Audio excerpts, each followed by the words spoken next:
Bueno, muy buenos días con todos. El día de hoy vamos a tocar un tema bastante importante en relación a la patología, una de las complicaciones de la diabetes, que es la nefropatía diabética. ¿Me escuchan bien, por favor? Pero sí se escucha bien. Sí, doctora, se escucha. Ok. Entonces, la nefropatía diabética es una complicación crónica de la diabetes que se encuentra dentro del grupo de complicaciones microvasculares, ¿no? Como sabemos, en relación a las complicaciones microvasculares, tenemos a la retinopatía diabética, que es una de las principales causas de ceguera en los pacientes adultos mayores con diabetes de larga data. La nefropatía diabética es una patología importante debido a que es la primera causa de insuficiencia renal crónica terminal en los pacientes con diabetes e hipertensión de larga data. Y la neuropatía diabética también es una complicación microvascular que condiciona o es la primera causa de problemas de amputación mayor en pacientes, no traumática en pacientes con diabetes de larga data. Sin dejar de lado de mencionar que las complicaciones macrovasculares también juegan un rol importante en relación a las complicaciones que presenta el paciente diabético, ¿no? El accidente cerebrovascular, la cardiopatía isquémica, los problemas de insuficiencia arterial o venosa son los que van a condicionar también un mayor riesgo de mortalidad, ¿no? Es así que los pacientes diabéticos de larga data, tanto con complicaciones macrovasculares, tienen 3 a 4 veces más de producir un infarto al miocardio o un accidente cerebrovascular por las mismas complicaciones que conlleva, debido a que esta enfermedad produce complicaciones a largo plazo, pero que son de manera silente, ¿no? Que pasa desapercibido en caso no se busque el tipo de complicación. Es importante mencionar o educar a nuestros pacientes que en relación a la prevención de este tipo de complicaciones tiene que llevar un control estricto de la enfermedad. Es importante unos controles de fondo de ojo para prevenir los problemas de retinopatía diabética, de cataratas, de glaucomas. Es importante evaluar la función renal por lo menos cada 6 meses o cada año, dependiendo de los valores registre en el momento de la consulta. Y la neuropatía diabética es importante recomendar a nuestros pacientes que se evalúen, se autoexaminen los pies y en caso tengan alguna sintomatología clínica, es importante que pueda ser informada para dar un tratamiento y evitar la progresión de estas complicaciones.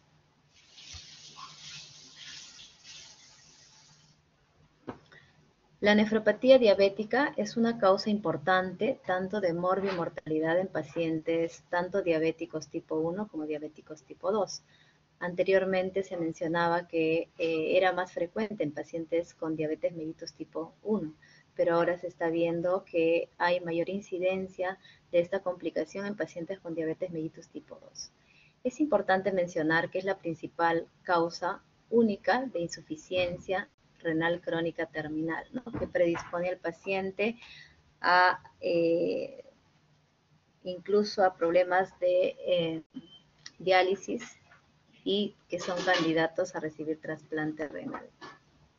Las causas de muerte cardiovascular en pacientes diabéticos menos de 50 años de edad se debe justamente a esta alteración, a la nefropatía diabética, ¿no? Entonces cada vez vemos pacientes más jóvenes con complicaciones microvasculares, pacientes que están en diálisis, menos de 60 años de edad, y que realmente es muy lamentable, ¿no? Porque disminuye la calidad de vida y predispone más riesgo de complicaciones. En pacientes con diabetes tipo 2, la microalbuminuria se asocia a un aumento de 2 a 4 veces más el riesgo de muerte, ¿no? Entonces, por eso es importante detectarlo a tiempo para prevenir este tipo de complicaciones. Y en pacientes con una proteinuria franca establecida y con problemas de hipertensión, el riesgo es mucho mayor y por lo tanto esto puede condicionar complicaciones y mayor riesgo de mortalidad.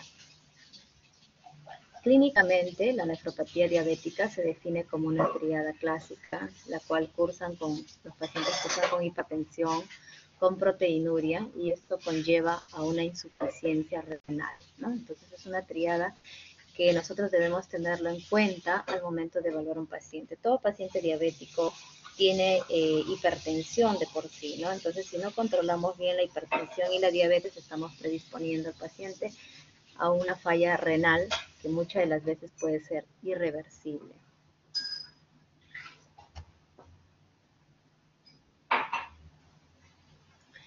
En relación a la epidemiología de la nefropatía diabética, la Federación Internacional de la Diabetes, la IDF, estimó la prevalencia global de diabetes, tomando como referencia el año 2015, que se encontraba alrededor del 9% de la población adulta, entre los 20 y los 79 años de edad.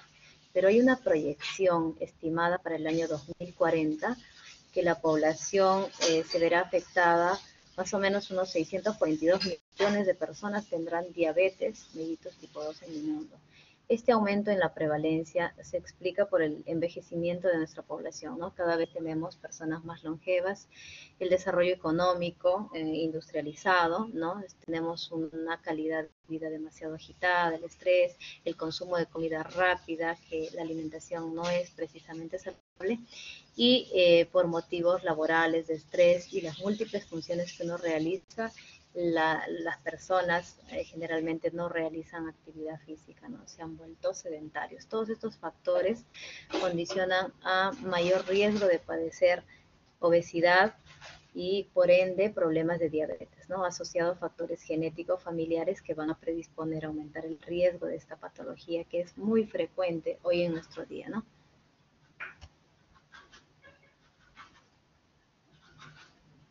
La nefropatía diabética es, como ya le hemos mencionado, es una complicación microangiopática.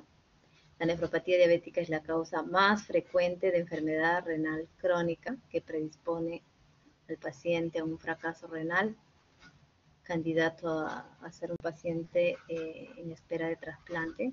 Si nosotros comparamos la diabetes tipo 1 con la diabetes tipo 2 en relación a esta complicación, vamos a ver que en diabéticos tipo 1 el 25-45% de los pacientes van a desarrollar nefropatía diabética en el transcurso de su vida. Es bastante alto el porcentaje, ¿no? Casi el 50% de estos pacientes van a tener nefropatía diabética por el mal control metabólico. La nefropatía clínica se manifiesta, corroborada con exámenes de laboratorio, se manifiesta a los 15 a 20 años de evolución de la enfermedad, pero incluso se está viendo mucho más antes en la mayoría de estos pacientes diabéticos tipo 1. En personas de más de 20 a 25 años de diabetes sin signos de nefropatía, el riesgo a desarrollarla decrece significativamente con el tiempo, ¿no?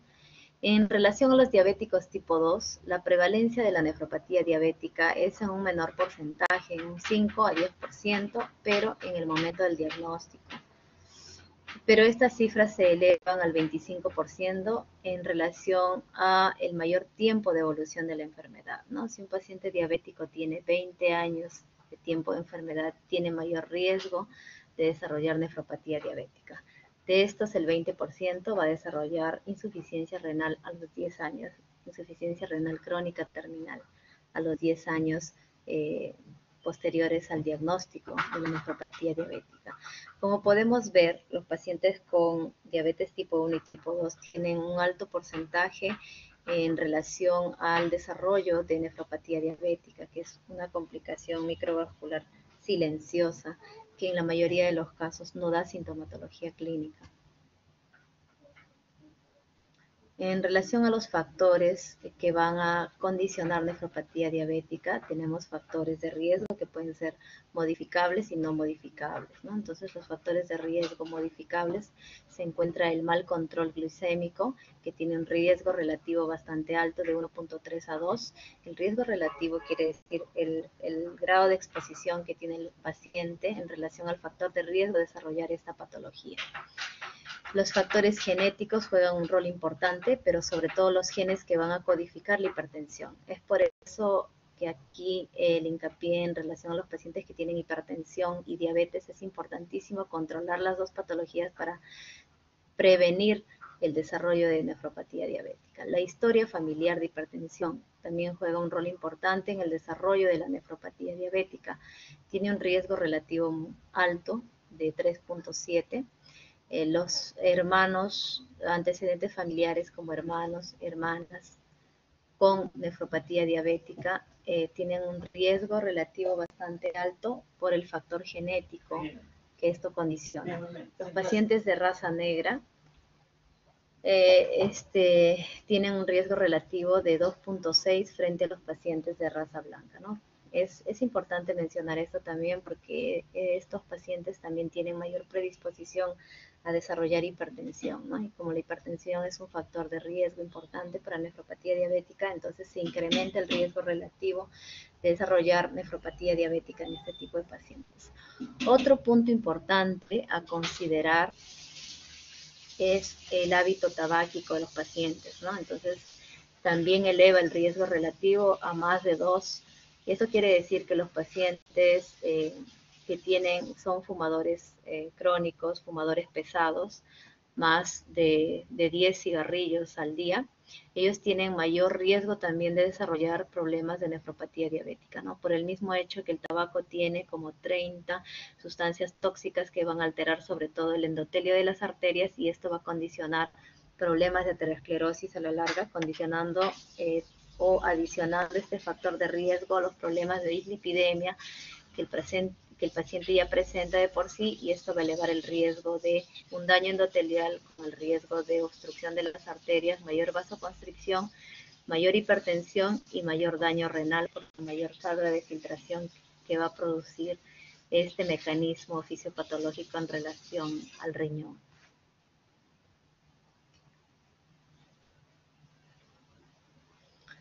Ahora, ¿cómo se desarrolla cómo es la fisiopatología de la nefropatía diabética? En la nefropatía diabética hay dos factores importantes, ¿no? Tenemos a las alteraciones metabólicas y a los cambios hemodinámicos. Estos se ven influenciados por los valores de glicemia, ¿no? Los valores de glicemia, mientras más altos sean, son glucotóxicos para la mayoría de los órganos de las personas.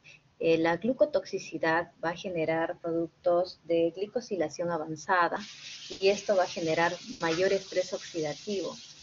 Esto asociado a el flujo y el aumento de la presión de los vasos debido a que hay mayor vasoconstricción y a una alteración en el sistema renina-angiotensina. Estos dos factores, tanto metabólicos como hemodinámicos, factores de flujo y factores de metabolismo de la glucosa, van a generar moléculas de señalización intracelulares.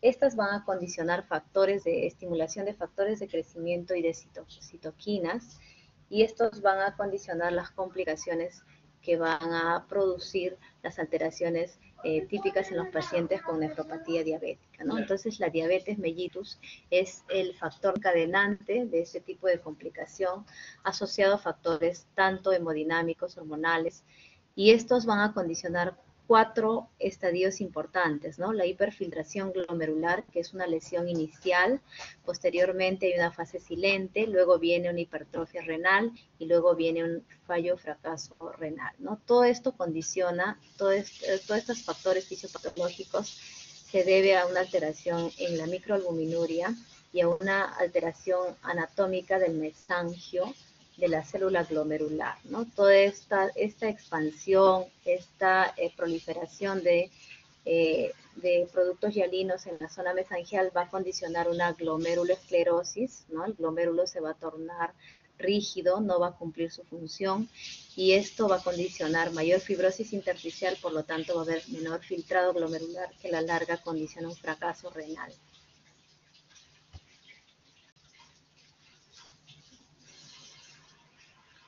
Ahora, en relación a la nefropatía diabética, hay factores, como es una enfermedad multifactorial, está definida por diferentes factores que van a condicionar su desarrollo. Por ejemplo, el tiempo de evolución de la enfermedad, ¿no? Hemos visto que a mayor tiempo de evolución y mal control metabólico son pacientes candidatos a desarrollar nefropatía diabética. El hábito de fumar, la proteinuria marcada, la presencia de la alteración en los lípidos, problemas de dislipidemia no tratados, los factores genéticos familiares, la hipertensión en sí, y el uso de sustancias de contrastes yodados, ¿no? Entonces, los pacientes que son sometidos a diferentes exámenes que requieren el uso de contrastes yodados, estos van a condicionar una alteración en el filtrado glomerular y pueden producir daño renal agudo. Si es que no se corrige en el momento, puede generar un daño renal crónico, ¿no? Es por eso que se sugiere en los pacientes diabéticos, hipertensos, con algún daño renal, usar contrastes iónicos, más no yodados, para prevenir el daño en la unidad funcional del glomérulo renal, ¿no? Entonces, en relación a la nefropatía diabética, tiene diferentes etapas, tiene un periodo de evolución establecido, hay alteraciones histopatológicas, está implicada la filtración glomerular y sobre todo la excreción urinaria de albúmina, ¿no? Entonces, por ejemplo, podemos ver acá en relación a la etapa 1, hay una hipertrofia y una hiperfunción renal. Esto se da en estadios iniciales, más o menos de 0 a 3 años de tiempo de enfermedad. En la histopatología se va a ver un aumento de la superficie glomerular. Inicialmente hay una hipertrofia glomerular. El filtrado glomerular aumenta en un 20 a un 40% del valor basal. Y la excreción urinaria de albúmina generalmente es normal en estadios iniciales. En la etapa 2, que son lesiones ya renales mínimas, en un periodo de evolución de enfermedad de 3 a 7 años. Acá ya vemos algunas alteraciones hemodinámicas, el filtrado glomerular puede permanecer elevado en un 20 a 30% del valor basal y la excreción urinaria de albúmina puede estar normal o hay un aumento transitorio que puede ser reversible. En el estadio 3 de la nefropatía diabética se le conoce como nefropatía diabética incipiente. Tiene un mayor periodo de evolución de 7 a 15 años aproximadamente. En la histopatología también vemos alteraciones anatómicas como expansión mesangial y engrosamiento ya de la membrana basal. La filtración glomerular está aumentada o muchas de las veces todavía puede permanecer dentro de límites normales. Y acá ya vemos que hay una excreción urinaria de albúmina alterada de 30 a 299 microgramos por miligramo o de 30 a 200 miligramos si lo calculamos en 24 horas, ¿no? En el periodo 4, la nefropatía diabética es un periodo clínico en el cual se ve establecida la nefropatía diabética. El periodo de evolución de enfermedad son de 15 a 20 años. En relación a la histopatología, vemos que hay lesiones difusas y hay lesiones nodulares que se van agregando de acuerdo al tiempo de evolución de la enfermedad. La tasa de filtrado glomerular acá es muy importante porque empieza a descender, ¿no? A menos de cuando tenemos lesiones difusas iniciales, el filtrado glomerular cae a menos de 50 mililitros por minuto en 24 horas. Y cuando son lesiones nodulares, vemos que la tasa de filtrado glomerular cae a menos de 30 mililitros por minuto. Y los índices de microalbuminuria van a incrementarse, ¿no? En las lesiones difusas, más de 300 miligramos en 24 horas, y cuando cae la tasa de filtrado glomerular, hay mayor excreción de microalbuminuria, e incluso puede llegar a 500 miligramos en 24 horas. En el estadio 5 de la nefropatía diabética, se llama un estadio final o terminal, o también conocido como periodo urémico. El tiempo de evolución de la diabetes es aproximadamente 20 años de mal control metabólico de la diabetes que está condicionando esta falla renal terminal, ¿no? El riñón se caracteriza porque va a disminuir de tamaño debido a que hay un problema de esclerosis renal, ¿no? Hay un problema de fibrosis, esclerosis renal, no hay un buen filtrado glomerular. El filtrado cae a menos de 20 mililitros por minuto, menos de 15 mililitros por minuto, el paciente ya es candidato a ir a diálisis, ¿no? ¿Por qué? Porque hay una falla, un fracaso renal. El paciente requiere necesariamente entrar a diálisis para evitar las complicaciones que puede condicionar los estados de hiperazoemia. Y la excreción urinaria de albúmina, puede haber una declinación eventual por la glomerulosclerosis, pero generalmente se puede mantener elevada, ¿no? Los valores de microalbuminuria pueden estar incrementados. Entonces, como podemos ver, los diferentes estadios de nefropatía diabética se van dando en relación al tiempo, al mal control metabólico, y hay indicadores que nos van a permitir a nosotros frenar la progresión dependiendo en qué estadio clínico podamos encontrar al paciente con nefropatía diabética. Este es un cuadro para ver cómo es la evolución de la tasa de filtrado glomerular y la secreción de albúmina, de microalbuminuria, ¿no? En estadios iniciales, como podemos ver, acá vamos a verificar tanto la parte funcional como estructural del glomérulo, ¿no? Por ejemplo, en los estadios 1 y 2 se caracteriza porque hay una hiperfiltración glomerular. La tasa del filtrado glomerular se eleva de un 25, en algunos casos 50%, ¿no? El riñón está hiperfiltrando. El paciente tiene signos de poliuria.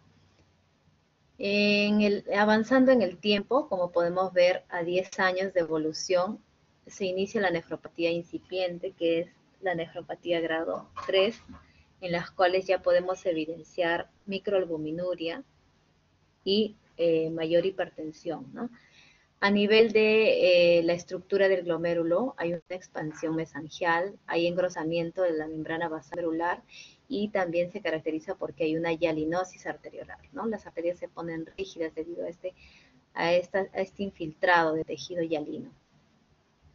Si vemos cómo evoluciona en el tiempo, pasado 15 a 20 años aproximadamente, la línea roja que podemos ver acá es el ascenso de la microalbuminuria y la línea amarilla que podemos ver acá es el descenso de la tasa de filtrado glomerular. En la nefropatía diabética grado 4 ya se ve asociado los grados de proteinuria, puede tener también un síndrome nefrótico con hipertensión, dislipidemia, y la tasa de filtrado glomerular disminuye con el tiempo, ¿no? Vemos que va a caer la tasa de filtrado. En el estadio 5 se caracteriza porque la tasa de filtrado glomerular cae por debajo de 20 mililitros por minuto en 24 horas. Entonces, en relación a los cambios estructurales del glomérulo, vamos a observar los nódulos mesangiales, conocidos también como lesiones de Kinsey-Wilson, y se caracteriza porque hay mayor infiltración de tejido en el tejido intersticial y hay mayor fibrosis a nivel del túbulo intersticial. Como podemos ver acá en este gráfico, la nefropatía diabética es una patología silente que se da en el tiempo y es importante tener dentro de nuestro control de nuestros pacientes diabéticos para prevenir la progresión en caso lo encontremos en estadios iniciales, ¿no? Y evitar que el paciente vaya al fracaso renal. Este es un cuadrito también para ver que en relación a la evolución en el tiempo, el paciente con diabetes e hipertensión llega a la larga de acuerdo a los estadios clínicos, al mal control metabólico, a los cambios anatómicos que van a ocurrir a nivel del glomérulo, que es la unidad funcional del riñón, que los problemas de microalbuminuria van a condicionar manifiesta, hay una disminución del filtrado glomerular y el producto final es la enfermedad renal crónica terminal o falla renal que requiere de diálisis o es un paciente candidato a trasplante renal. En esta diapositiva vamos a ver los estadios clínicos de la nefropatía diabética, la hipertrofia renal o hiperfiltración de la tasa de filtrado glomerular, la lesión renal pero sin signos clínicos, silente, la nefropatía diabética incipiente con microalbuminuria que en el estadio 3 ya empieza a establecerse.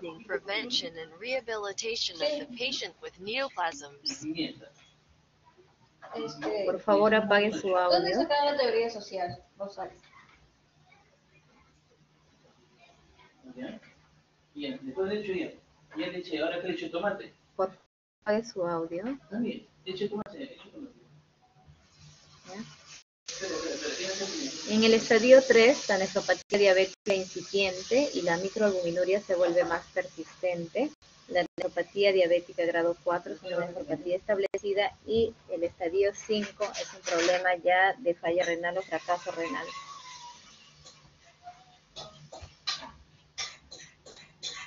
Entonces acá podemos ver los estadios clínicos de la nefropatía diabética. En relación a la nefropatía diabética grado 1, hay una hipertrofia renal e hiperfiltración. Muchas de las veces el glomérulo anatómicamente puede estar normal, pero está con aumentado de tamaño. Los riñones aumentan de tamaño, se eleva la tasa de filtrado glomerular.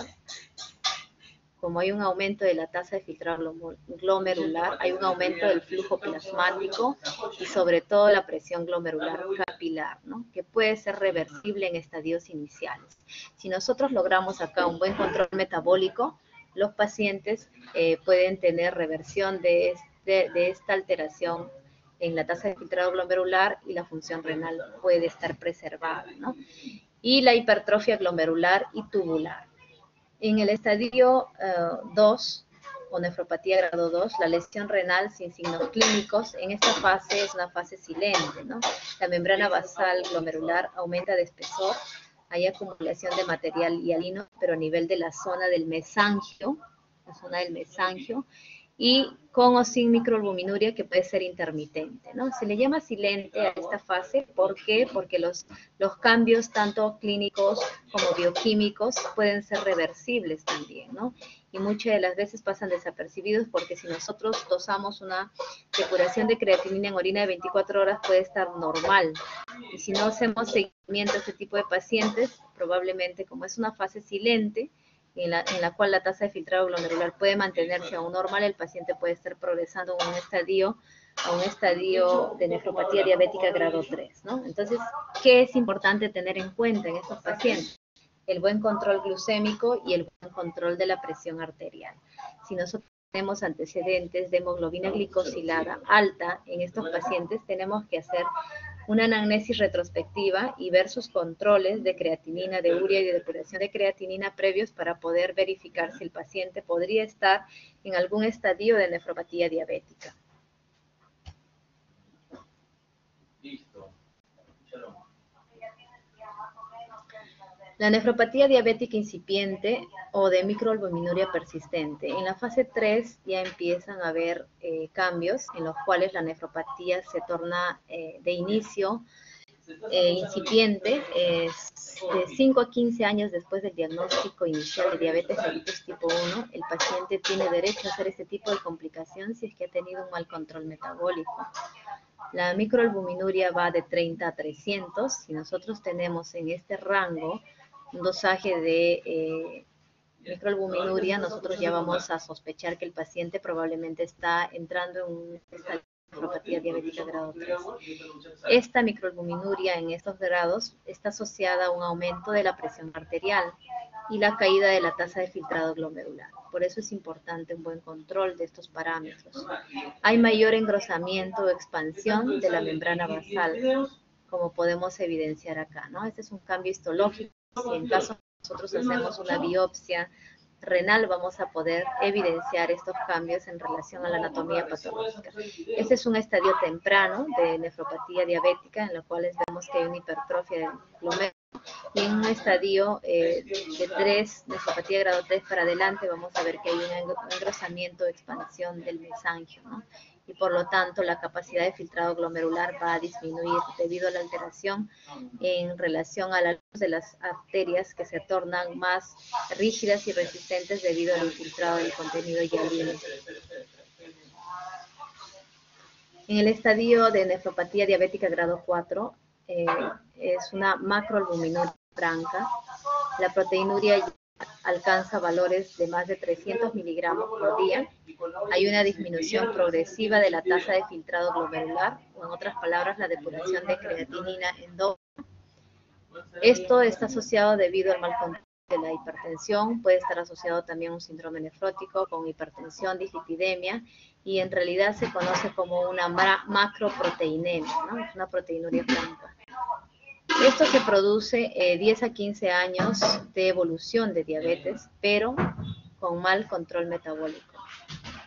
En el estadio 4 de la nefropatía diabética, si nosotros tomamos una biopsia del tejido renal, básicamente glomerular, vamos a ver las características histológicas de los famosos nódulos de Wilson, que son infiltrados y que esto va a condicionar una alteración en la arquitectura glomerular y por lo tanto va a generar una disminución de la tasa de filtrado glomerular. En el estadio 5 de insuficiencia renal terminal, es un estadio denominado también un estadio de un síndrome urémico, debido a que el paciente va a tener alteración en la urea, la creatinina, ¿no? La urea y la creatinina se van a elevar por encima de rangos normales, el paciente puede entrar en azoemia, ¿no? Y la retención de estos productos puede condicionar un estado clínico del paciente, trastorno del sensorio, deshidratación, mal estado general, incluso requiere atención por emergencia. La insuficiencia renal terminal es un cuadro clínico o de un síndrome, como lo hemos mencionado. El paciente en estos estadios requiere hemodiálisis o diálisis peritoneal de emergencia, y a estos pacientes, como tienen fracaso o falla renal, son pacientes candidatos a un trasplante renal, ¿no? En los cuales van a estar en lista de espera a través de una serie de evaluaciones para poder ser candidatos a recibir un trasplante renal. Ese es el algoritmo diagnóstico de nefropatía diabética. Es importante ver el tiempo de evolución de diabetes en pacientes de 5, 10 a 15 años de tiempo de enfermedad. Y en diabéticos tipo 2 es importante al diagnóstico descartar la nefropatía diabética, ¿no? Porque como sabemos, los diabéticos tipo 2 tienen un periodo de evolución silente de por lo menos 10 a 12 años, que no hay sintomatología, en la cual el paciente estaba con sobrepeso, obesidad, estaba con hiperglicemias de ayuno, estaba con prediabetes, y todo esto ya puede estar generando daños a nivel del glomérulo renal, ¿no? Entonces, en los pacientes con diabetes tipo 2 es importante hacer de inicio un análisis de la función renal para verificar si es que hay o no algún grado de nefropatía diabética, ¿no? Se debe solicitar también un examen de orina, sobre todo de microalbuminuria, para ver la cantidad de esta proteína en la excreción urinaria, ¿no? Si es que vemos que está elevada más de 30-300, entonces es un paciente, en un examen simple de orina que nosotros pedimos en un paciente al evaluar en consulta externa, vamos a ver trazas de proteínas, ¿no? Y adicionalmente a ello, el paciente nos va a mencionar que está orinando con espuma, ¿no? Aparte de ello, vamos a ver sus controles de glicemia que están fuera de metas de control, que tiene una hemoglobina glicosilada bastante alta. Si nosotros en un simple examen de orina vemos trazas de proteínas, entonces es un paciente que probablemente está haciendo algún grado de microalbuminuria. Entonces le vamos a solicitar la microalbuminuria en orina de 24 horas.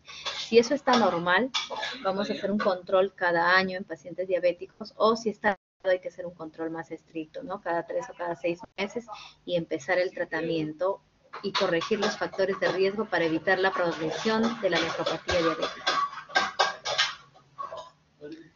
Ahora, como hemos mencionado, los valores de microalbuminuria diagnósticos para nefropatía diabética son más de 300, ¿no? Menos de 30 está normal.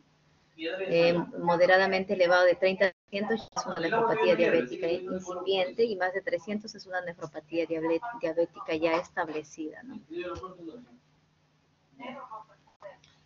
Ahora, ¿qué es importante tener en cuenta? Hay que ver cuál es nuestra población de riesgo, ¿no? Nuestra población de riesgo son los pacientes diabéticos de larga data, pacientes hipertensos de larga data, entonces mal controlados, ¿no? ¿Qué tenemos que tener en cuenta? En estos pacientes con un mal control metabólico hay que tratar de lograr los cambios de estilo de vida, ¿no? Que no es sencillo. Hay que ir educando a los pacientes en cada consulta. Si el paciente tiene el hábito de fumar, recomendarle que trate de dejar progresivamente. Si es un paciente que tiene sobrepeso, obesidad, hay que indicarle ejercicios y sobre todo una dieta hipocalórica para lograr bajar el peso, ¿no? Entonces los pacientes que logran bajar por lo menos de 2 kilos al mes tienen una disminución en relación a los valores de microalbuminuria y los valores y las alteraciones de las hiperglicemias, que condiciona también problemas de aterosclerosis. Histológicamente hablando, hay una mejoría clínica en relación a los daños que puede producir la hiperglicemia crónica.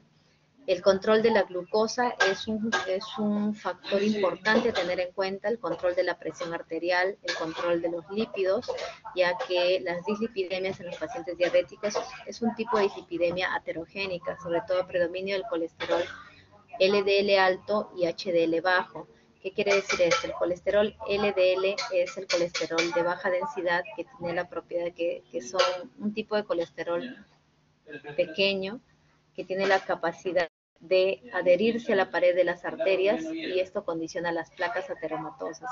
Entonces los pacientes con hipertensión, con diabetes, con dislipidemia de tipo aterogénica, es importante dar tratamiento y corregir esta dislipidemia para evitar la lesión de las placas ateromatosas, la obstrucción de diferentes arterias que pueden condicionar no solamente falla renal, sino problemas de aterosclerosis, condicionando infarto del miocardio y accidentes cerebrovasculares. En teoría es el cambio de los estilos de vida que tiene que ser progresivo. Tiene que, ningún paciente de la noche a la mañana va a cambiar sus estilos de vida, ¿no? Este es un poco difícil debido a que tienen sus ideologías, sus costumbres, y eso tenemos que ir modificándolo con educación, ¿no? Con conocimiento para que ellos puedan ver cuáles son las consecuencias que pueden traer a futuro, ¿no?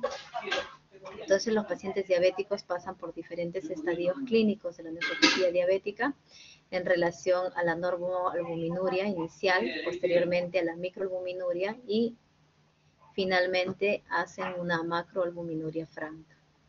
En cualquiera de los tres estadios siempre hay que intervenir en relación a los parámetros que hemos mencionado, control de la glucosa, control de la presión arterial, control de los lípidos, los cambios en los estilos de vida, ¿no? Entonces es importante siempre tener en cuenta estos mecanismos de acción para prevenir las complicaciones que podría conllevar este tipo de patología. Entonces la excreción urinaria de albúmina en diabéticos tipo 1 de más de 5 años de evolución, hay que hacerlo, repetirlo cada año, dependiendo si es que tiene los valores normales o están alterados, el control es mucho más estricto. En diabéticos tipo 2 sí es importante hacer un control de la función renal al momento del diagnóstico, ¿no? Si nosotros tenemos un paciente diabético tipo 2 que está debutando, inicialmente hay que evaluar la función renal y también otra cosa importante, hay que evaluar la función de la retina, ¿no? Porque también pueden tener algún daño. Este es un cuadrito para ver la concentración de microalbuminuria, menos de 30 se considera dentro de rangos normales, microalbuminurias de 30 a 299, para ser más precisos, y ya macroalbuminuria clínicamente establecida es mayor de 300. Entonces, de la nefropatía diabética de grado 3 o 4 ya está establecida la complicación y muchas de las veces es irreversible. La creatinina C es un parámetro a evaluar en los pacientes para ver la función renal. Es importante hacer monitoreo anual en todos los pacientes diabéticos, independientemente de los niveles de albuminuria, ¿no? Y esta creatinina es importante porque también es parte de, es usada en relación para estimar la tasa de filtrado glomerular y la etapa de enfermedad renal crónica en la que se encuentra el paciente, ¿no? Por ejemplo, la tasa de filtrado glomerular más de 90 es en pacientes diabéticos, quiere decir que está dentro de rangos normales. En nefropatías grado 2, la tasa de filtrado glomerular va de 189, va descendiendo. En grado 3, de 30 a 59. En grado 4, de 15 a 29. Y en grado 5 ya es falla renal cuando está a menos de 15 mililitros por minuto en 24 horas, y esto quiere decir que el paciente es candidato a ir a diálisis, ¿no? Entonces ya tiene enfermedad o falla renal crónica establecida, irreversible, ¿no? Entonces la única salida que nos queda es la diálisis.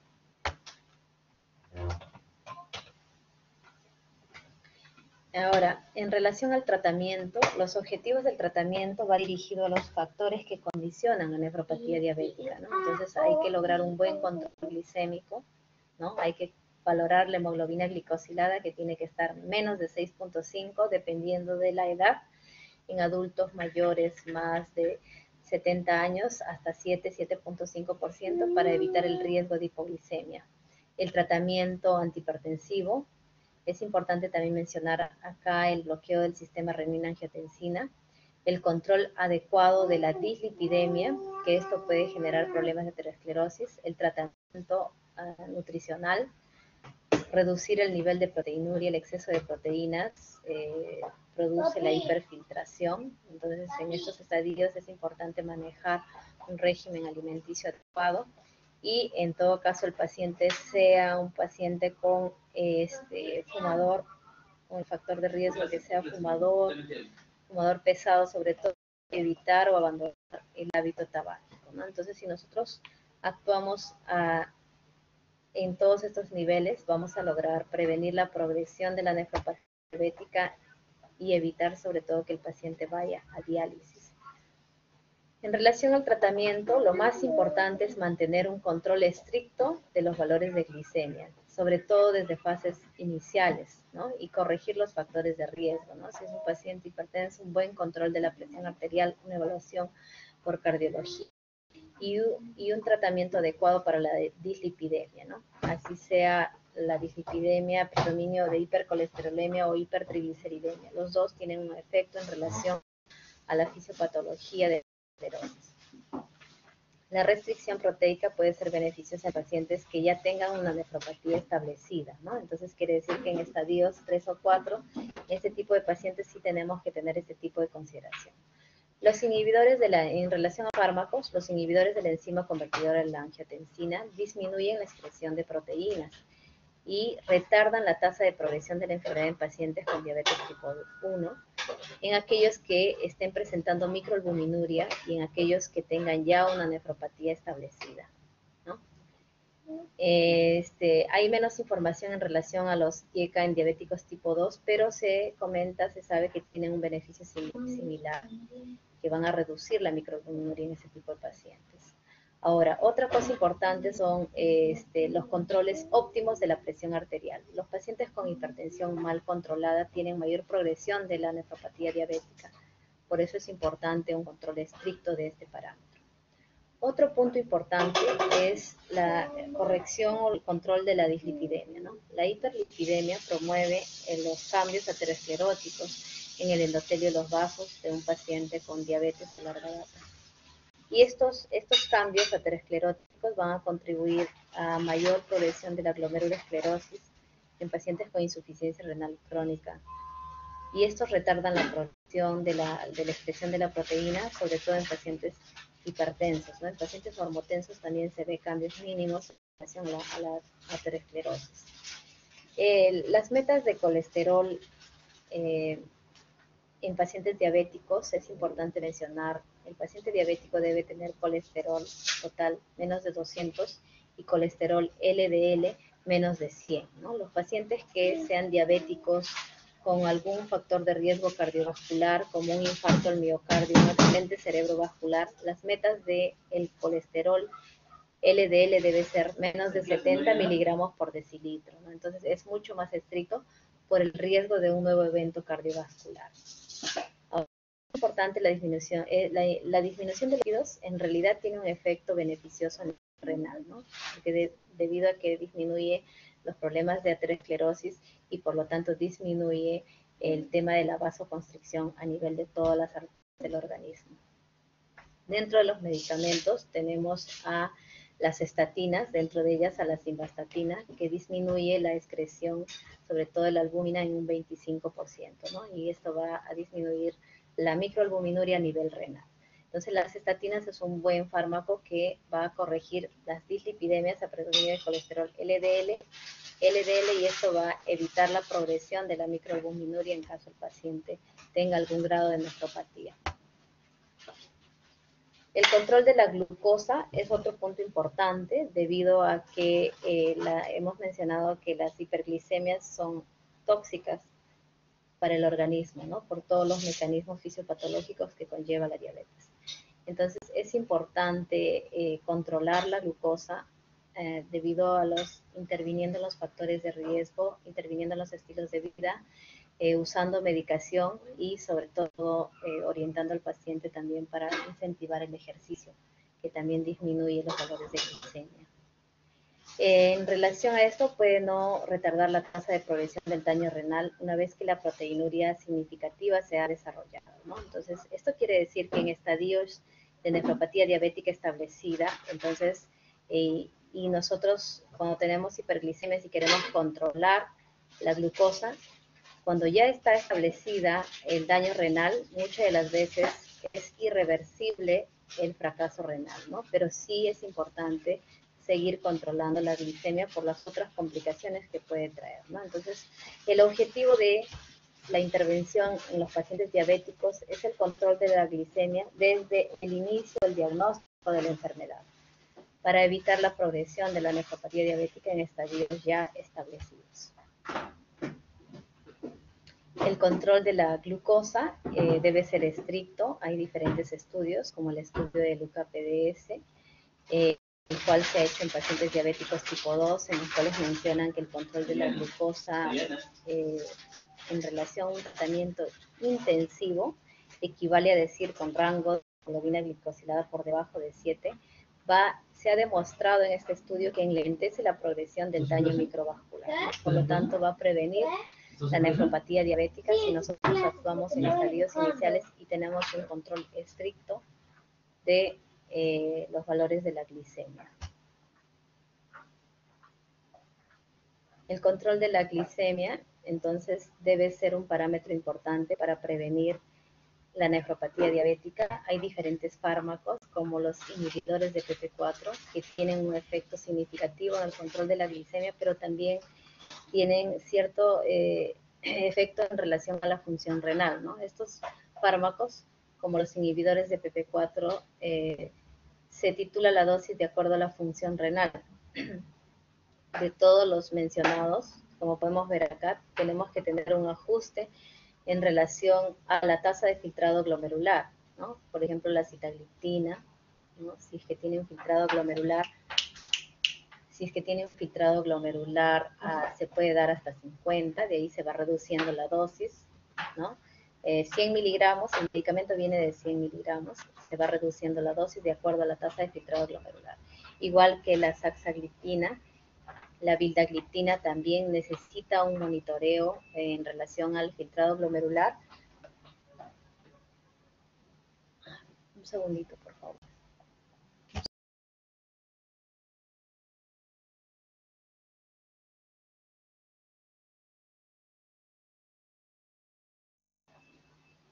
De todos estos inhibidores de PP4, como podemos ver, la mayoría de ellos necesitan un ajuste de la dosis de acuerdo al filtrado glomerular. El único que no necesita un ajuste de la dosis es la linagliptina, que se puede dar incluso en pacientes que tienen falla renal terminal, incluso en diálisis para el control de la hiperglicemia. Entonces, es importante, nosotros al evaluar el control de la glucosa, es importante ver el medicamento que está usando el paciente para poder prevenir mayor daño renal, ¿no? Incluso si hablamos de medicamentos como la metformina, también tiene indicaciones de la corrección de la dosis de acuerdo a la tasa de filtrado glomerular. Por ejemplo, si tiene una depuración de creatinina menos de 40, el paciente está contraindicado usar la metformina, ¿no? En caso lo tengamos en cuenta en el control de la glicemia.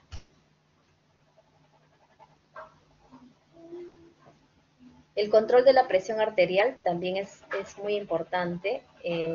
Se ha hecho diferentes estudios en los cuales se ha visto que el estricto control de la presión sistólica y diastólica muy por debajo de 125/75 retarda el inicio de la macroalbuminuria y la progresión de los pacientes en enfermedad crónica terminal que requieren diálisis, ¿no? El estudio llamado Captopril, el estudio IRMA y el Marval. Todos estos estudios se han hecho con diferentes fármacos, como el Captopril en el caso de este estudio, en el IRMA Libersartán, que es otro medicamento que también tiene un efecto positivo en relación a la disminución de la albuminuria y sobre todo reduce la progresión hacia la macroalbuminuria y la progresión de falla renal terminal. El estudio Marval, en lo cual se realizó con el valsartán, este antihipertensivo reduce la microalbuminuria independientemente de la presión arterial. Entonces, en los diferentes estudios que se han visto, tienen un impacto positivo en relación a la disminución de la microalbuminuria, siempre logrando el objetivo de las metas de control de la presión arterial. Menos de 125/75 para los pacientes diabéticos hipertensos tiene un efecto significativo en relación a la reducción de la nefropatía diabética, previniendo así la falla renal, ¿no? El control de la presión arterial, como podemos ver, era la larga de mortalidad, ¿no? Entonces, mayor tiempo de evolución, duración de la diabetes, hipertensión mal controlada tiene mayor riesgo de morbilidad. Esto asociado a los problemas de microalbuminuria, que va en progreso en el tiempo, y falla renal, se incrementa el riesgo de enfermedad cardiovascular, ¿no? Un paciente, se han hecho diferentes estudios en el cual se ha visto de que los medicamentos como los ARA2 y los inhibidores de la enzima convertidora a la angiotensina en pacientes diabéticos tipo 2 disminuye la progresión de la microalbuminuria y por lo tanto las complicaciones, y evita el fracaso renal en este tipo de pacientes con diabetes e hipertensión mal controlada, ¿no? Entonces, la indicación es, desde que un paciente debuta con diabetes, tenemos que tener bien claro, controlar estos parámetros para evitar el fracaso renal terminal.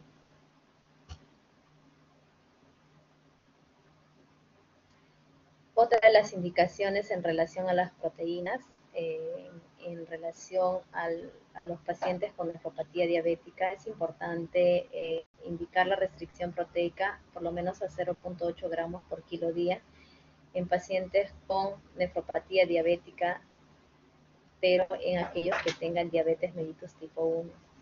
Esta restricción proteica reduce la progresión a falla renal crónica terminal, ¿no? Sobre todo en pacientes diabéticos tipo 1. Y en diabéticos tipo 2 también tiene un efecto positivo en relación a los pacientes que ya tienen una falla renal establecida, ¿no? En la que hay pérdida de proteínas. En pacientes con enfermedad renal crónica severa, en los cuales tienen valores de creatinina por encima de 4, la restricción proteica debe ser menor, ¿no? De 0.4 a 0.6, debido a que el incremento de las proteínas en la dieta puede generar mayor daño renal.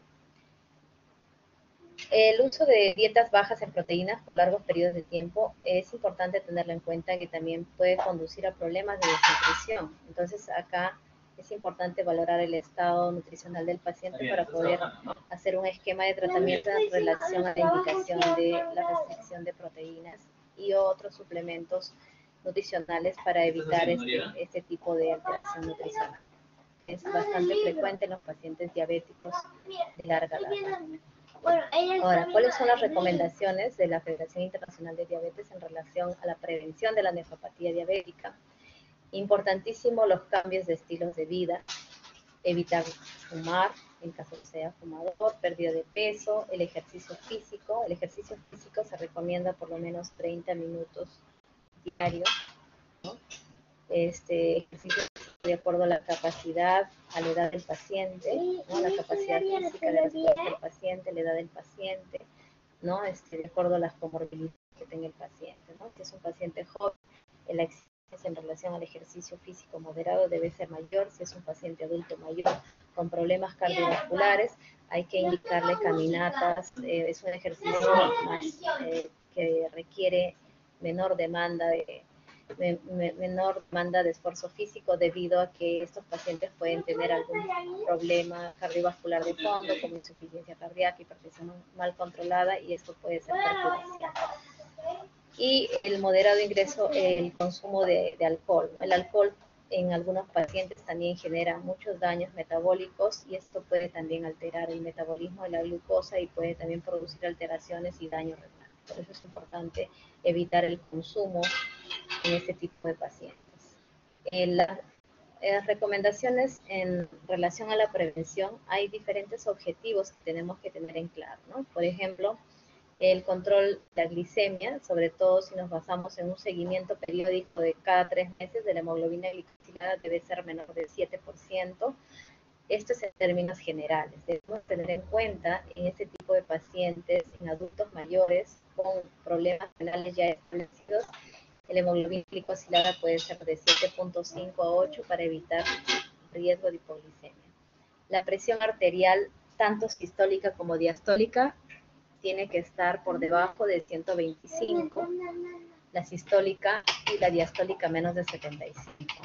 Los valores de colesterol LDL son otro parámetro a considerar para prevenir la nefropatía diabética, menos de 100 mililitros por decilitro. Pero acá es importante mencionar que los pacientes con antecedentes de un infarto al miocardio, pacientes con antecedentes de un ACV isquémico, las metas de control de LDL colesterol van por debajo de 70 miligramos por kilo, ¿no? Por el riesgo de hacer un nuevo evento coronario cardiovascular. La restricción proteica de 0.8 gramos por kilo día en la mayoría de estos pacientes para evitar la progresión de la proteinuria y la falla renal. Sí, por eso. El seguimiento de la nefropatía diabética se debe hacer cada 5 años en pacientes diabéticos tipo 1 y posteriormente anualmente de la depuración de creatinina para ver si hay algún grado de afectación renal. A diferencia de los pacientes diabéticos tipo 2, se debe hacer al momento del diagnóstico y luego anualmente, dependiendo del filtrado glomerular. La tasa de filtrado glomerular es estimada a través de la creatinina sérica, especialmente en pacientes mayores de 65 años que tienen mayor riesgo de nefropatía diabética. Si la albuminuria está en menos de 30 y la tasa de filtrado glomerular es más de 60 mililitros por minuto, entonces acá vemos que hay cierto grado, ¿no? Menos de 30 está normal, pero la tasa de filtrado glomerular está en el límite. Entonces, en esos pacientes se van a monitorizar una vez al año estos parámetros para prevenir la nefropatía diabética. Si nosotros tenemos que la albuminuria y la tasa de filtrado glomerular cae a menos de 60 mililitros por minuto en 24 horas, entonces el control en estos pacientes debe ser más estricto, cada 3 o cada 6 meses, ¿no? Para prevenir nefropatías incipientes y dar el tratamiento y revertir estos daños que inicialmente pueden ser reversibles. Cuando el filtrado glomerular es menos de 30 mililitros por minuto en 24 horas y vemos que los valores de albuminuria exceden los 300 miligramos, aquí se debe hacer un manejo multidisciplinario, ¿no? Estos pacientes ya están con nefropatía diabética y requieren un manejo multidisciplinario con nefrología, nutrición y cardiología para evitar los daños propios de la microalbuminuria y la nefropatía diabética. El pronóstico en este tipo de pacientes, el riesgo de proteinuria a los 25 años del diagnóstico en pacientes tanto diabéticos tipo 1 y tipo 2 es muy alto, más del 50%, ¿no? Entonces los pacientes que tienen más de 20 años de diabetes y si es que tienen una historia de mal control metabólico, estamos obligados a verificar cómo está la función renal y hacer un dosaje de microalbuminuria para ver el grado de nefropatía diabética, ¿no? Es muy probable que la mayoría de estos pacientes tengan ya una nefropatía establecida. El seguimiento a los 5 años, aproximadamente el 60% de estos pacientes desarrollan enfermedad renal crónica terminal, ¿no? Y la sobrevida de diabéticos que llegan a diálisis es menor que los pacientes que tienen enfermedad renal crónica terminal de etiología no diabética, por ejemplo, las enfermedades crónicas o los pacientes hipertensos no diabéticos, ¿no? Entonces, el riesgo aumenta o la mortalidad aumenta si es que el paciente es un paciente diabético muy controlado, si es un paciente hipertenso, un paciente dislipidémico o con alguna complicación macrovascular establecida. Y otra cosa importante que debemos mencionar es que la enfermedad cardiovascular es la causa más importante de muerte en los pacientes diabéticos. ¿Esto qué nos quiere decir? Que los pacientes diabéticos con falla renal en diálisis tienen 4 veces más el riesgo de hacer un infarto al miocardio, un accidente cerebrovascular, ¿no? En el momento de la diálisis. Más si es un paciente con hiperglicemias no controladas, entonces es un paciente candidato a este tipo de complicaciones. Por eso es muy importante el monitoreo estricto y el control de la función renal para prevenir este tipo de complicaciones. Para mí todo está suave, pero dice que no Ahora, en suave. relación a otros fármacos que nos van a ayudar al control de la nefropatía diabética, tenemos a agonistas GLP-1 y a los fármacos inhibidores del correceptor SGLT2. Estos medicamentos, dentro de los agonistas GLP-1 tenemos al liraglutida, y dentro de los inhibidores SGLT2, al más representativo tenemos a la empaglifosina. Tenemos muchos fármacos, ¿no? Liraglutida, exenatida, empaglifosina, dapaglifosina. Pero de todos ellos, el liraglutide, que es un agonista GLP2, y la empaglifosina, que es un inhibidor de la SGLT2, que actúa a nivel de los túbulos renales, estos dos fármacos últimamente han tomado un rol protagónico dentro del manejo de la diabetes, no solo por tener o por mantener un buen control glucémico y un buen perfil de seguridad, porque tienen, a diferencia de los otros medicamentos, tienen menos riesgo de hipoglicemia, sino porque se encontró en sus respectivos estudios que tenían beneficios a nivel cardiovascular, con impacto a favor de los desenlaces cardiovasculares. ¿Qué quiere decir esto? Son fármacos cardioprotectores que evitan los desenlaces cardiovasculares. Y también, aparte de tener este beneficio, aparte de ocasionar menos riesgo de hipoglicemia, han demostrado tener menos beneficios en relación a los desenlaces renales, ¿no? ¿En qué sentido? En la disminución de la incidencia de macroalbuminuria. Entonces, estos dos medicamentos que se encuentran en el mercado son fármacos que tienen un buen espectro de acción debido a que tienen un buen control glicémico, tienen menos riesgo de hipoglicemia, evitan los eventos cardiovasculares y sobre todo van a disminuir la incidencia de macroalbuminuria, que es lo que justamente predispone al paciente a mayor falla renal, ¿no? Entonces, son medicamentos que tienen múltiples beneficios en pacientes diabéticos y sobre todo van a brindar una protección renal y cardiovascular, que es lo que nosotros buscamos en la mayoría de nuestros pacientes diabéticos mal controlados. Estos agonistas GLP-1, ¿qué cosas son los agonistas GLP-1? Como hemos dicho, es un péptido similar al glucagón tipo 1, GLP-1, por eso se le llama GLP-1. Es secretado tras la ingestión de comida. Nosotros al ingerir alimentos se secreta este tipo de agente. Esto es sintetizado por las células L, que están localizadas básicamente en la mucosa intestinal del ilion y del colon. Estos fármacos agonistas GLP-1 tienen una vida media muy corta, de 2 minutos, y su mecanismo de acción es disminuir la glucosa, estimulando la secreción de insulina a través de las células beta pancreáticas y reduciendo la secreción de glucagón por las células pancreáticas, ¿no? Este efecto parece estar disminuido en los pacientes diabéticos tipo 2, en comparación con los sujetos sanos, ¿no? Pero que conserva algún nivel de respuesta glucémica en relación a la acción de los análogos de los GLP-1.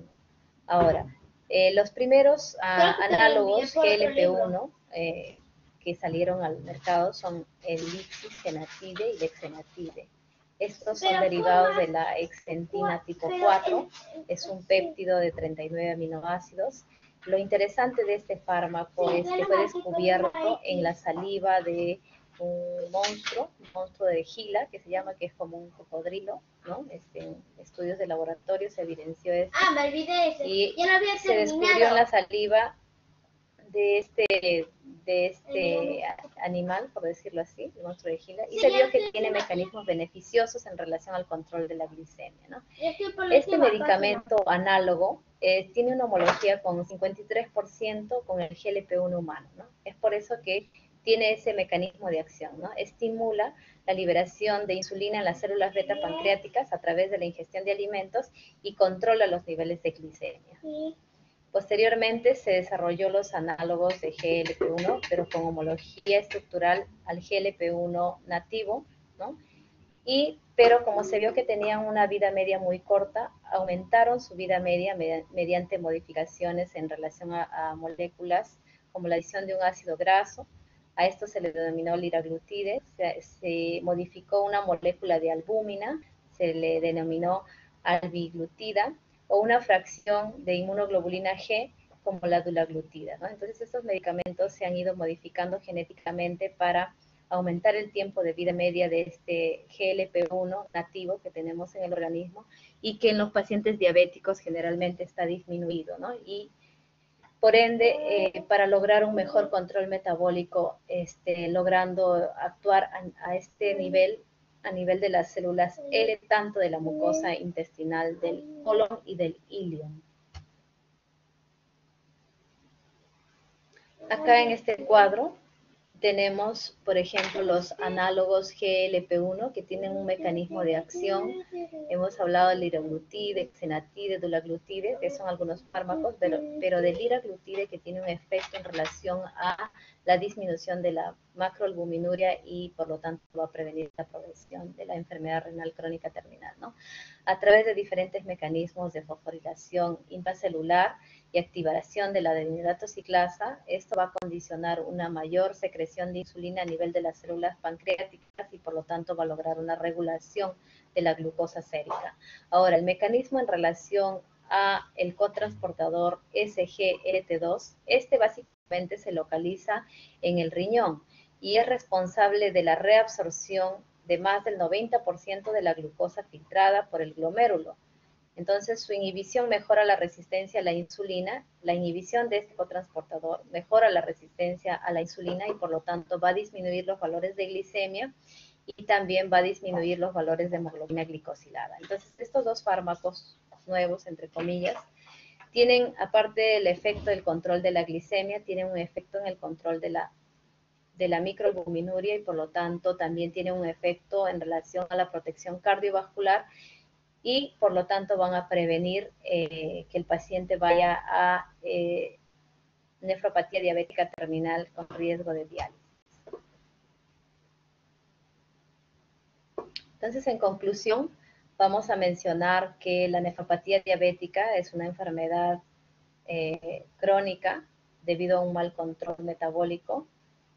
Hay que reducir el riesgo cardiovascular de estos pacientes, logrando a través de un buen control glicémico, control de la presión arterial y la inhibición del sistema renina-angiotensina, que también participa en la fisiopatología de este mecanismo, ¿no? Entonces, esta es la última diapositiva, me parece. Entonces, la nefropatía diabética, en términos generales, requiere precisar el tiempo de evolución de la enfermedad, de la diabetes, verificar cómo está el control glicémico, cómo se encuentra la presión arterial, ver los hábitos nocivos que tiene el paciente, el consumo de alcohol, cigarrillos, también verificar las otras comorbilidades que pueden condicionar mayor afectación de la función renal, ¿no? Entonces, los objetivos están claros en relación a la prevención de la nefropatía diabética, un buen control glicémico, un buen control de la presión arterial, cambios de estilo de vida, y la medicación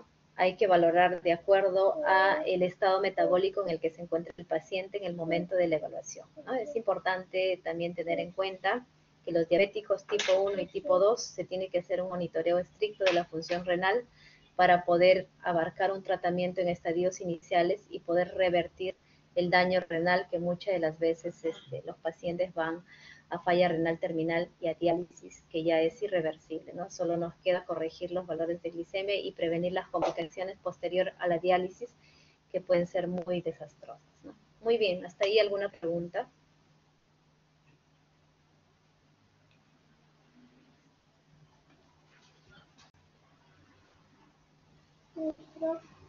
¿Sí? ¿Diego?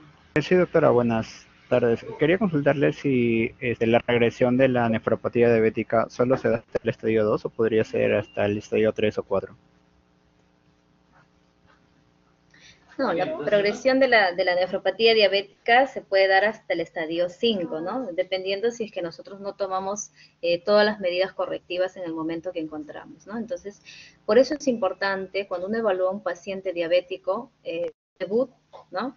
No quiere decir que el paciente en el momento está presentando la diabetes. Sabemos que tiene 8 a 10 años de un periodo de evolución asintomático silente, que muchas de las veces pasa desapercibido. Cuando un paciente debuta con diabetes, tiene más de 200, recién tiene sintomatología, pero probablemente estaba en estadios de prediabetes asintomático, entonces puede haber ahí progresión de algún grado de nefropatía diabética. Entonces, si nosotros evaluamos al paciente, vemos cómo están sus controles de glicemia, solicitamos una hemoglobina glicosilada. La hemoglobina glicosilada me da una idea del control metabólico de 3 meses atrás del paciente. Entonces, si yo veo que esa glicosilada está en 9, en 10%, yo tengo la idea de que el paciente está con un mal control metabólico en el momento del debut y probablemente por los años de enfermedad que tiene, por el periodo de evolución, probablemente ya tenga un problema renal, ¿no? Entonces, en ese momento, lo que debemos hacer es pedir un examen de urea, creatinina y un examen de orina. Si nosotros vemos que en el examen de orina nos informan proteínas en orina, 1 cruz, 2 cruces, 3 cruces, ¿no? Entonces probablemente el paciente esté iniciando con un problema de nefropatía diabética. Le voy a pedir una depuración de creatinina para ver cómo está su función renal y un dosaje de microalbuminuria en orina de 24 horas.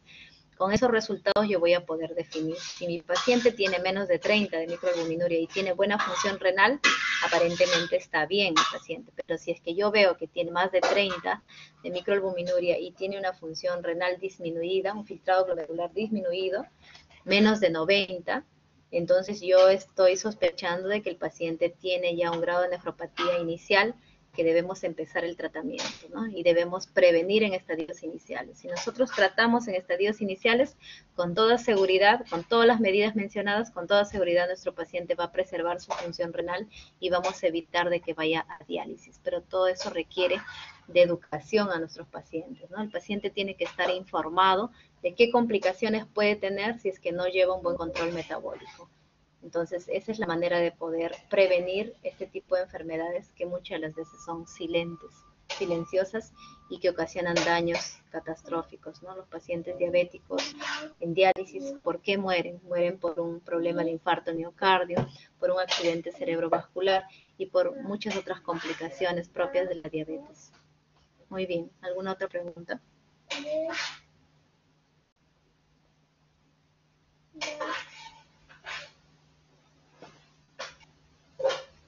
Buenos días. Espera. Sí, buenos días. Doctora, buenos días. Disculpe, esta es una pregunta un poco más personal y es sobre lo que está mencionando ahora. Ya. ¿Cómo hacemos para que los pacientes entiendan que realmente no tienen un buen control van a progresar a una diabetes? Por ejemplo, yo tengo mi mamá prediabética y no entiendo que tiene que llevar una dieta. No sé de qué manera es de que podría a un deterioro de la enfermedad si es que sigue con los hábitos que tiene, ¿no? Y estoy segura de que hay muchos pacientes que son así, que tú les dices que tienen que llevar una dieta, un buen control, pero no logran hacer que eso funcione. Sí, en realidad es un tema un poco difícil de manejar, ¿no? Vemos muchos pacientes en consulta que siempre conversamos, le hablamos, le instruimos, pero entienden en el momento y de ahí van a la casa y se olvidan y el siguiente control vienen con mayores cantidades de hemoglobina glicosilada. No, es que me comí, fue el cumpleaños de fulano, mengano, y me comí un pedacito de torta, me comí un pedacito de chanchito, de eso. No, entonces es la típica de los pacientes. ¿Qué debemos hacer? Acá juega un rol importante el tema educativo, ¿no? Por ejemplo, nosotros y en la mayoría de los hospitales tenemos un programa de diabetes en los cuales invitamos a los pacientes, aparte de la consulta, ¿no? La consulta a veces es 15 minutos. En los 15 minutos no podemos nosotros abarcar todo lo que el paciente debería conocer sobre su enfermedad, ¿no? Por el tiempo que es demasiado corto. Entonces tenemos un programa de diabetes en el cual invitamos a todos los pacientes diabéticos y familiares que deseen acudir para poder escuchar charlas educativas en relación a diabetes y todas las complicaciones en relación al tratamiento y todos los temas que deben saber, ¿no?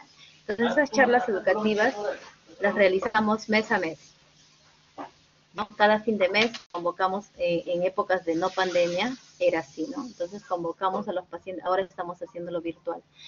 Conversamos con los pacientes y ellos tienen muchas inquietudes, bastante comunes, ¿no? Entonces, pero cuando uno va concientizándolos mes a mes, y siempre vamos con temas nuevos, incentivando con actividades educativas que ellos también puedan aprender. Por ejemplo, en el programa de diabetes tenemos una nutricionista, una psicóloga, en la cual nos ayuda en relación al manejo del paciente. El paciente tiene que estar concientizado inicialmente. Si un paciente no es consciente de lo que tiene, si no sabe, no conoce, difícilmente se va a cuidar, ¿no? Pero entonces nosotros en el tema educativo pasamos charlas educativas y exponemos casos de pacientes reales en los cuales han tenido complicaciones y otros pacientes que van muy bien. Ponemos las dos caras de la enfermedad, ¿no? Entonces el paciente va viendo y va viendo y va diferenciando, ¿no? ¿En qué grupo de pacientes quiero estar yo? El paciente que llegó de repente a la emergencia, le amputaron la piernita, tuvo complicaciones de diálisis,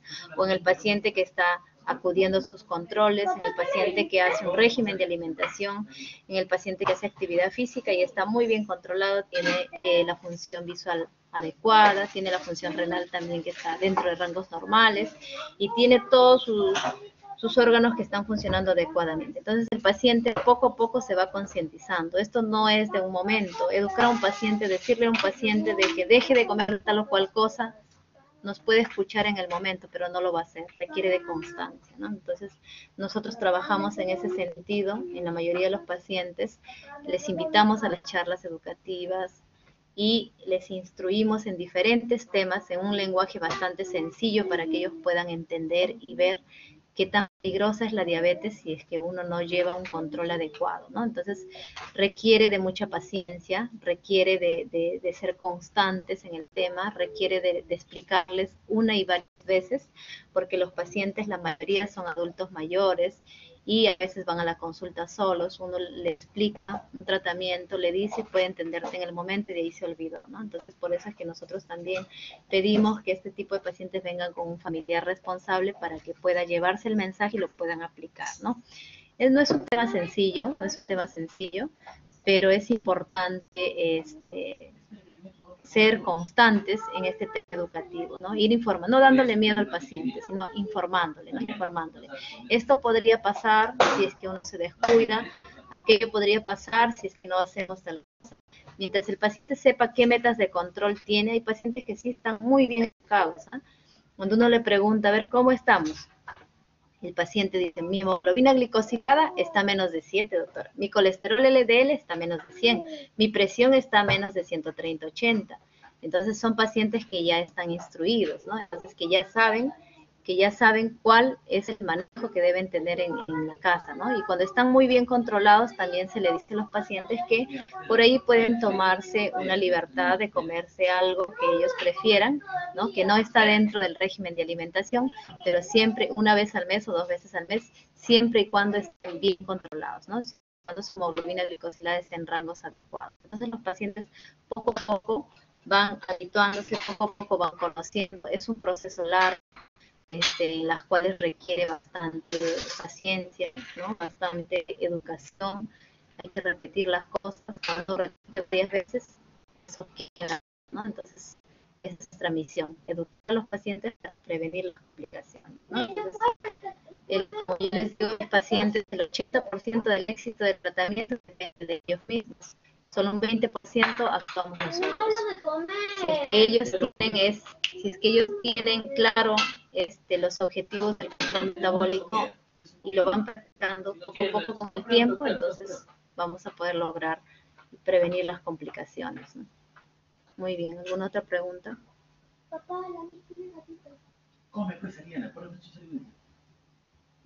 ¿Alguna otra pregunta?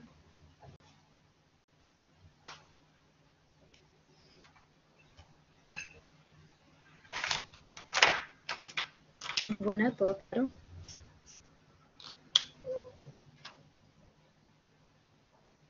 Bueno, no habiendo otra pregunta, les agradezco bastante su atención y ya nos estamos viendo en otra oportunidad. Gracias, buenos días. Buenas tardes. Muchas gracias, doctora. Buenas tardes.